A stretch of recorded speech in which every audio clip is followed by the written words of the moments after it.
Ya Emidi, salam aleykum. Gəlmişəm mənə Digah kəndi Qubaya. Aframiya, Mamma Mia kotecinə. Yaxşı qardaşlarla dincəlməyə gəlmişik. Deməli, bura gözəlliyi nədir? Bir dənə tərasa bax, yağış yağında otursan orada, heç yağış yağmayanda da. Mişqulaq eləyimiz üçün. Qəşən buğlama eləyirik. Əfqan qazandı. Raşko Baba kstati satışda bizdədir. Plus da ki bizim Muradxan brendimiz. Bəli, buradadır. Əsas məsələ nədir bizdə? Aframiya. Geniş vəsaiti var. Ailəvi gəlirsən. Bax, burada qəşən dincəlmə belə anı var. Qəşən istirahət məkanıdır bura. Samavarı yerində, manqalı yerində, grillikap barbekyumuz buradadır.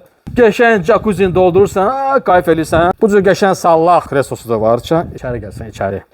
Əsl dincəlmə yeri. Qəşən burada PlayStation son modeldir. Bütün mebelləri bahalı mebellərdir. Plus ən sevdiyim bu gözəllik. Qəşən belə xudmani xunası var. Bura bir otaqdır qəşən. Mənzərəyə baxır. Bu da sanuzelidir, hamam tualet. Çox mükəmməl, səliqəli. Ondan sonra kondisionerlər var. Buranı buz kimi eləyir. Gözəl bahalı mebel. Çıxar ikinci mərtəbəyə bax, orada nə var? Onlar yavaş olur. Yıxılmış operator. Burada başqa aləmdir. Burada böyüklər üçün belə spalnidir. Üstə ki, bura mənzərə də baxır yenə çölə. Havası da gözəl. Tak что, əgər istirahət yer axtararsansa, yayda hara gedim, necə eləyim, mütləq bura gəl. Dincəl, keyf elə, xoş istirahətlər. Sonra da get.